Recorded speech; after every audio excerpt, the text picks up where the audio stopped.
and one of the really great things about driving simulators is that you don't need fancy equipment to actually do well.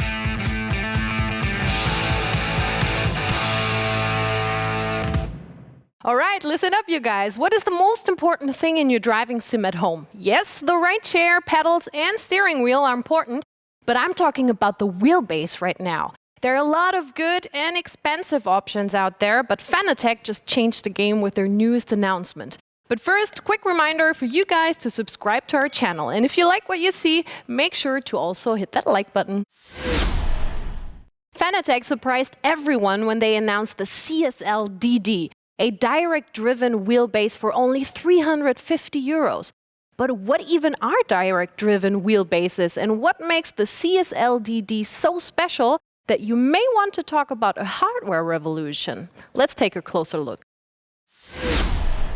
For years, many hard-up sim racing fans have looked at their empty bank accounts and wondered if they'd ever feel the joy of playing with a direct drive steering wheel. The cheapest of them with direct drive technology cost around $1,200. But help is on the way. Fanatec has set the sim racing community ablaze by announcing Fanatec CSL DD for around $350. It's a compact and affordable direct drive base which includes technology similar to much more expensive wheels. Until now, wheels in the 3-digit price range have always worked with a belt and gear system, which is clearly inferior to direct drive technology. Basically, belts and gears amplify the force you use to create a smoother driving experience in-game. DD wheels use a motor to emulate the feeling of real-life driving, which can create much more torque. This leads to a massive improvement in immersion.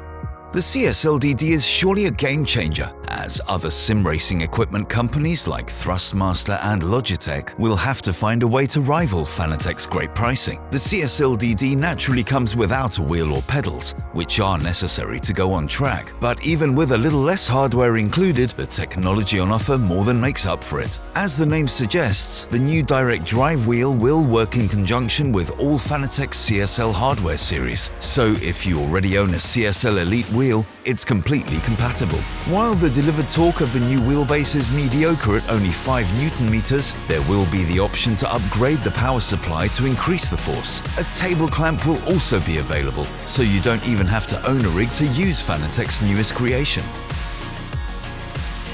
A specific date for when the CSL DD is going on sale is still to be announced. But one thing is for sure, fans are already itching for the chance to experience a revolution in sim racing technology at an affordable price.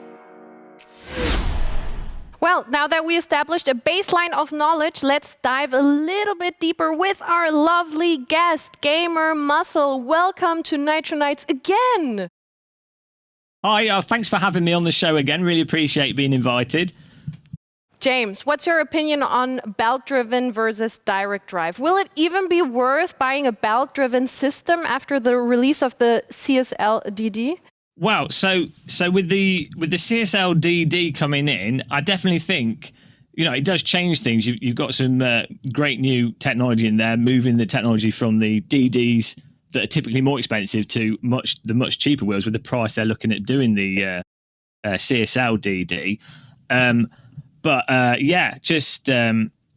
I think with the belt wheels, you will still have belt wheels on the market, and people will still want to buy them because they still work.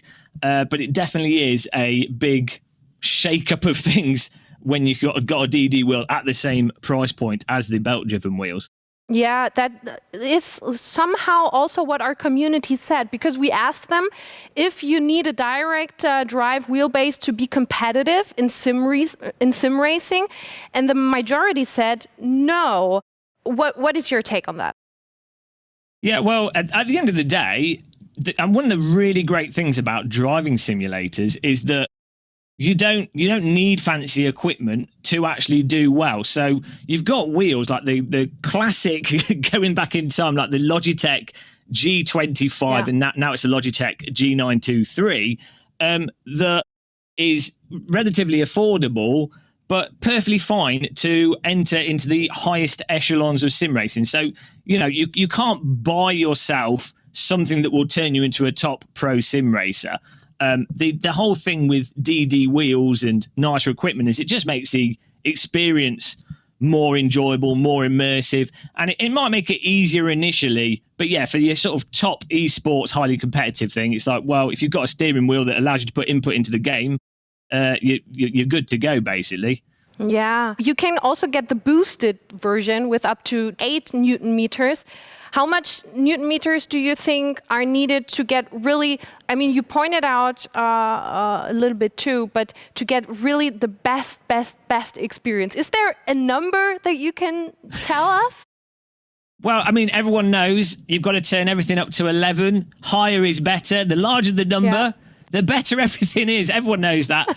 But no, seriously, it's going to be down to like user preference. I think for me personally, with me wasting my life, probably even more so than esports drivers, 10-hour live streams and what have you, I will quite often run my wheel at around about probably around about 10, 12 Newton meters if I'm doing a long session. And that gives a really good range of information, sometimes lower than that.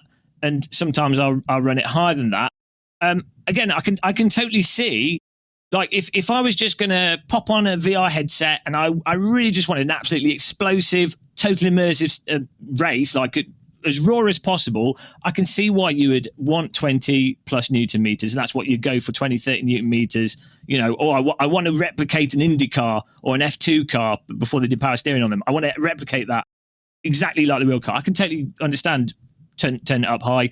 But if you're driving and you're just racing online and you just want to feel what the sim's doing, lower than 12 Newton meters, 10 Newton meters is great. I mean, a G25, for example, I think that wheel was 25 Newton meters. The Club Sport wheelbase 2.5, that was, I think, 7.5 to 8 Newton meters. The CSL Elite is about 5 Newton meters. And those are belt-driven wheels, so they're not as precise as the direct drive wheels. So, you know, a lot of it is just down to preference, really. Yeah, and I mean, where does it end? You can also get a really, really good workout from that if you put too much on it. Well, you know, I'm often going out to the nightclubs and you know, approaching people and they're asking, well, what do you do? And I'm like, wow, I always run at 100% force feedback, and they're always impressed by that line. They don't walk away and never want to see you again. So then that's a good one. Let's talk about the desk clamps. So it comes also with desk clamps, but it takes like one more hurdle out of the way of direct drive bases with this one. What are your expectations from that? Well, yeah, I mean, so a lot of people, you can't expect people to have a ginormous sim rig to put a wheel on. Obviously, if you have a solid surface, you will, just through the nature of physics, you put in something that moves on a solid surface, then you will feel what that, you know, the device is doing more clearly. Most people don't have a sim rig. I mean, I started off with a rickety desk with like the really old Momo wheels. Well, actually, no, a Microsoft Sidewinder wheel going back. And that's how you're going to start for most people. So it's crucial that the lower end, more mass market wheels do work on a desk. And yeah, the new CSL DD should definitely be perfectly fine on the desk. Fanatec are doing a clamp for it. But there's a misconception that you can't use other DDs on desks as well. You certainly can. You can just turn the power down on them. You don't have to use the full power range of the wheels. But yeah, having Fanatec selling an option with the clamp available for it that you can put it on your desk, you get the best of the accessibility. You don't need a sim rig. You're getting the precision of a direct drive wheel along with the convenience of something you can just slap onto your table when you're first starting to ruin your life with sim racing. Well, you already did a great review about the CSL, but now with everything this wheelbase offers for its price, do you think you can call this hardware a revolution?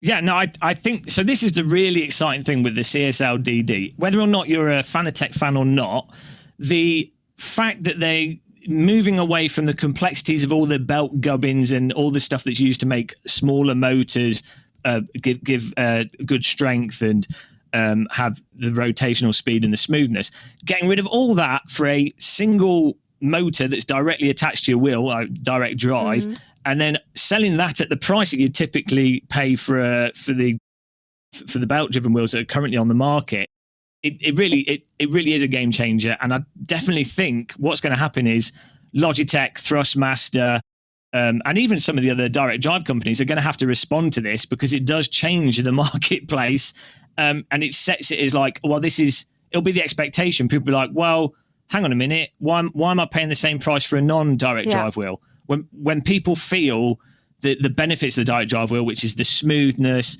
the actual granular fidelity, and the rotational speed that you just innately get from it, plus presumably the reliability. Obviously, it's not out yet. We've not reviewed it, so you don't know for sure. But direct drive wheels are mechanically much simpler than belt-driven wheels, so they should technically last for longer with less issue. It's like, why would you go for anything else other than a direct drive wheel if you can get a direct drive wheel at the same price? So yeah, I think a lot of the other hardware companies have saw the announcement and were like, oh no, we've got to do some changing here. Cheaper prices, new products, which is great. More competition, the better, I say, for sim racing. Yeah, that's always a good thing, the competition. We're so thrilled for the release, and we cannot wait to also test it out and see all the reviews from all the drivers and the creators. James, thank you so much for taking your time again, for coming here to Nitro Nights. Next time, maybe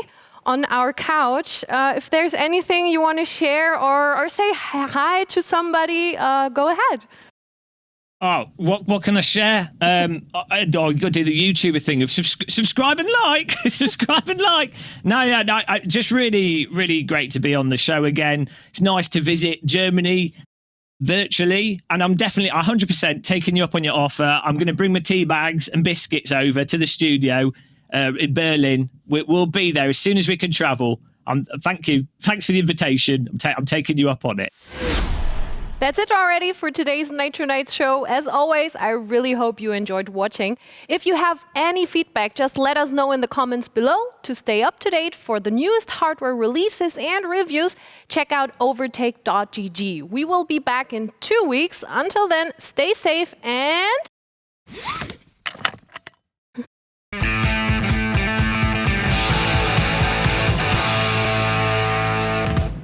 Thank you so much for watching today's episode. If you missed out the last one, you can watch it right here. We've talked with Dune Kazoo about his games Art of Rally and Absolute Drift, and how he lived in a camper van while working on Art of Rally. Or just check out our latest Overtake video right here about how to get better at MotoGP 21 with world champion Andrew ZH. Enjoy watching and see you next time.